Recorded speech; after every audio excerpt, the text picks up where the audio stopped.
Hello students, कैसे हैं आप लोग। मैं कृष्णा सर, मैथ टीचर।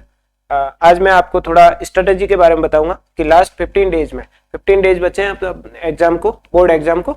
तो लास्ट 15 डेज में आपको किस हिसाब से पढ़ना है, क्या क्या ध्यान रखना है, कैसे कैसे पढ़ना है ताकि आप बेस्ट स्कोर कर सकें। तो पहली चीज तो रहती है कि बहुत से बच्चों को क्या रहता है, कॉन्फिडेंस कम रहता है। तो कॉन्फिडेंस के लिए आप क्या करें, ज्यादा से ज्यादा पढ़ें। अब आपको क्या करना है, जैसे डेली सपोज करो कि आप डेली 8 घंटे पढ़ रहे हैं, 5 घंटे पढ़ रहे हैं, 5 आवर या 8 आवर आप पढ़ रहे हैं। अब आप इसको टाइम को बढ़ा दो। जैसे 5 आवर डेली पढ़ रहे हैं तो आप 15 आवर के अकॉर्डिंग आपको पढ़ना है। तो आपको एक दिन को 3 दिन में कन्वर्ट कर सकते हैं। तो जैसे अभी आपके पास 15 डेज बचे हैं, लास्ट 15 डेज बचे, अगर आपको इसको 3 गुना पढ़ाई कर लेते हैं, यानी कि एक दिन में अगर आप 5 घंटे स्टडी कर रहे हैं, उसको आप 15 दिन करो, 15 घंटे करो, तो आपके पास जो 15 डेज है वो कितने में कन्वर्ट हो गए, 45 डेज में कन्वर्ट हो गए। तो एक तो बेनिफिट आपके पास ये हो गया कि आप 15 डेज को किस में कन्वर्ट कर सकते हो, 45 डे में। कैसे, आप एक्स्ट्रा मेहनत करके। और अगर आप, मैं गारंटी के साथ कहता हूं, अगर आप 15 दिन एक बार 15 घंटे एक बार पढ़ के देख लो, एक दिन में अगर आपने 15 आवर पढ़ाई करी, कॉन्फिडेंस अपने आप आएगा। कॉन्फिडेंस अपने आप आएगा, क्यों आएगा क्योंकि यहाँ तो एक तो आपका सिलेबस कवर होगा। सिलेबस कैसे कवर करना वो भी मैं बताऊंगा, और क्वेश्चन करोगे तो आपको कॉन्फिडेंस आएगा। अगर अच्छा कॉन्फिडेंस का मैं बताऊं एक और चीज, आप क्या करो, एक सैंपल पेपर उठाओ, मार्केट जाओ, मार्केट में किसी भी पब्लिकेशन का एक सैंपल पेपर ले आओ। सैंपल पेपर, उसमें 8-10 सैंपल पेपर आते, सब्जेक्ट वाइज ले आना। मैथ वाले मैथ के ले आओ, केमिस्ट्री वाले केमिस्ट्री, फिजिक्स और बायो वाले बायो के ले आओ। तो उस हिसाब से सब्जेक्ट वाइज क्या करो, उनके सैंपल पेपर ले आओ। सैंपल पेपर में एग्जांपल मैथ का दे रहा हूं क्योंकि मैं मैथ का टीचर हूं। तो आपने मैथ का एक सैंपल पेपर लिया और उसको सोल्व करो। आपने अभी तक ऐसा तो है ही नहीं कि आपने साल भर स्टडी नहीं करी, साल भर आपने पढ़ाई करी है, मेहनत करी है, कोचिंग भी गए होंगे, यूट्यूब से पढ़े होंगे, बुक से पढ़े होंगे, आर डी शर्मा से पढ़े होंगे, कहीं ना कहीं से आपने पढ़ा है, कुछ ना कुछ पढ़ा है। तो आप ऐसा तो है नहीं कि आपने बिल्कुल पढ़ाई नहीं करी। तो आप क्या करो, बैठ के उस सैंपल पेपर को ईमानदारी से, 3 घंटे का टाइम है, टाइमर लगा दो, आराम से बैठो अकेले में, एकदम से सुबह शाम नाइट में रात में, जब भी आपको लगे कि टाइम सही है उस समय बैठो और उसको अच्छे से बढ़िया तरीके से लगाओ। बढ़िया तरीके से उसमें जितने भी 35-37 क्वेश्चन है उनको अच्छे से पूरे क्वेश्चनों को सॉल्व करो ईमानदारी से। पूरा ईमानदारी से करना। आपको इसमें कोई भी वो नहीं देखना है कि थोड़ा बुक में देख लिया, एक क्वेश्चन देख लिया, आधा क्वेश्चन देख लिया, ऐसा नहीं करना। अगर ऐसा करोगे तो फिर आपको वो कॉन्फिडेंस और वो आपकी रियलिटी चेक नहीं होगी। आप क्या करो, उसको अच्छे से चेक करो, पूरा पेपर सॉल्व करो 3 घंटे बैठ के सिस्टमेटिकली। एक दिन मैथ का कर लो, दूसरे दिन फिजिक्स का कर लो, थर्ड डे केमिस्ट्री का कर लो, ऐसे सब्जेक्ट वाइज। आप चाहे कि नहीं मैं तो एक ही दिन करूंगा, मॉर्निंग में फिजिक्स लगा दो, दिन में केमिस्ट्री लगा दो, रात में मैथ वाला कर लो। जैसा आपको टाइम सुटेबल लगे उस हिसाब से आपको क्वेश्चन को सॉल्व करने हैं। आप एक बार एक सैंपल पेपर सॉल्व करो, फिर उस सैंपल पेपर में आपको पता है सॉल्व वाले आते हैं जिसमें क्वेश्चन आंसर सब दे रखे होते हैं।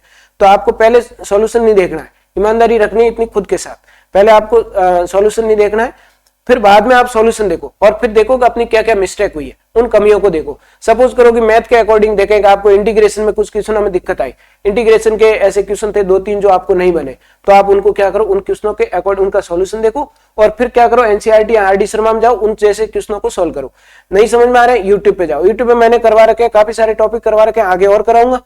जहां आपको लगे कि ये टॉपिक कमजोर है वहां यूट्यूब पे जाओ, वहां जाके उन रिलेटेड टॉपिक से रिलेटेड आप वीडियोस देख लो, एनसीईआरटी से कर लो। आपके पास अगर नोट्स है किसी कोचिंग के, पहले आपने पढ़ रखा है, उन नोट्स को रिवीजन करो। आपको जो बेटर लगे ना उस पर फोकस करो। जैसे आपको लगे कि नोट्स से पढ़ना आसान है तो उससे पढ़ो, एनसीईआरटी से पढ़ना इजी है उससे पढ़ो। और अगर आपको लगे कि नहीं यूट्यूब से पढ़ना है, यूट्यूब बहुत हेल्पफुल है, वहां जाओ, आप क्लासेस देखो, किसी भी टीचर की आपको टॉपिक डाल लो अपने आप। बहुत सारे मनमान टीचरों की डल रही है, मैंने डाल रखी है, वो देख लो, और बाकी टीचर की है तो वो देख लो। सैंपल पेपर किया, एक टॉपिक में दिक्कत आई, 2 टॉपिक में, 10 टॉपिक में, 5 टॉपिक में, जहां जहां आपको क्वेश्चन आए। सपोज करो आपने 35 क्वेश्चन सोल्व किए, टोटल आपने 35 क्वेश्चन सोल्व किए, आपने 25 इजीली सोल्व कर दिए और 10 क्वेश्चन आपको नहीं आए, 10 क्वेश्चन में आपको दिक्कत आई। उन 10 क्वेश्चनों के अकॉर्डिंग आप उन 10 क्वेश्चनों की डिटेल देखो, आपने सोल्व किया, उसके बाद में आप क्या करो, फिर सेकंड सैंपल पेपर सोल्व करो, फिर देखो कि और कहां दिक्कत आ रही है। आपके पास 15 डे, मैं कह रहा हूं 15 डेज में से आपने अगर 10 भी सैंपल पेपर सोल्व कर दिए सब्जेक्ट वाइज, 10 भी, और उन मिस्टेक्स को आपने, कमियों को बाहर निकाल लिया, आपको एक्स्ट्रा कुछ भी पढ़ने की जरूरत नहीं है। उसके अलावा भी फिर भी आपके पास टाइम है। वैसे आप 15 आवर के अकॉर्डिंग अगर डेली स्टडी करते हैं तो आपके पास टाइम बचेगा। और कॉन्फिडेंस तभी आएगा जब आप बैठ के पढ़ोगे, अच्छे से आप मेहनत करोगे। लगातार आपको 15 घंटे पढ़ना है तो आप उस हिसाब से पढ़ोगे। 15 के आप तो, अगर अभी तो आपके पास 15 ही क्यों पढ़ो, आप तो 18 घंटे पढ़ो, 20 घंटे पढ़ो, जितना टाइम निकलता है सोने के खाने के अलावा। नाना वैसे भी सर्दी है, कोई जरूरी नहीं है, नाना की स्किप भी कर सकते हो, और सिर्फ पढ़ने में फोकस करो पूरा। मोबाइल को यूज करना है, कैसे यूज करना, प्रोडक्टिव, यानी कि आपको कुछ क्वेश्चन देखना है, आपको कोई सॉल्यूशन देखना है, या आजकल तो एआई पे आ गया, चैट जीपीटी पे आपको सॉल्यूशन देखना है, या फिर आप यूट्यूब पे वीडियोस देखना है पढ़ाई से रिलेटेड, तो आपको फोन उठाना। अदरवाइज सोशल मीडिया का यूज बहुत कम करना है, रेयर थोड़ा बहुत देख लो कोई इंफॉर्मेशन के लिए, बाकी चीज। इसके अलावा अगर आपके पास टाइम बचता है, इसके अलावा टाइम है, तो उसमें क्या करो, आप पीवाईक्यू करो। पीवाईक्यू मोस्ट इंपॉर्टेंट है। पीवाईक्यू करोगे तो ये आपके बहुत हेल्पफुल रहेंगे। पीवाईक्यू से मैक्सिमम सीबीएसई में एक और चीज बताऊं, सीबीएसई में क्वेश्चन लिमिटेड है, उन क्वेश्चनों में थोड़ा बहुत चेंज करते हैं, डाटा चेंज होता है, वेरिएशन आता है, साइन थीटा की जगह कॉस थीटा करेगा, और अदर जगह 2 की जगह 3, 4 की जगह 5 कर देगा। फिजिक्स में देख लो, फिजिक्स में फिक्स क्वेश्चन है, राइट हैंड थंब रूल आता ही आता है, गाउस थ्योरम आता ही आता है, जैसे साइक्लोट्रॉन का क्वेश्चन, पीएन जंक्शन के क्वेश्चन आते ही आते हैं, तो उन क्वेश्चनों को रट्टा मार लो, 10 बार लिख लो कॉपी में। मैं तो ऐसे ही पढ़ता था। आप क्या करो, रफ कॉपी उठाओ, क्वेश्चन डायग्राम फॉर्मूला उनको 10-10 बार, 20-20 बार, 50-50 बार लिख दो, कैसे नहीं है, वही क्वेश्चन आने पेपर में। पीवाईक्यू उठाओ, पीवाईक्यू में देख लो गाउस थ्योरम आ रखा है, आपका डेरिवेशन आ रखा है, डेरिवेशन को रट्टा मार लो। डेरिवेशन को क्या करो, बार बार लिख के उसको याद कर लो, रट लो, वही आता है पेपर में। तो आप इस हिसाब से अगर पढ़ोगे तो आप जल्दी ही इसमें कर लोगे, क्योंकि आपके पास ज्यादा टाइम नहीं है, ये रियलिटी है।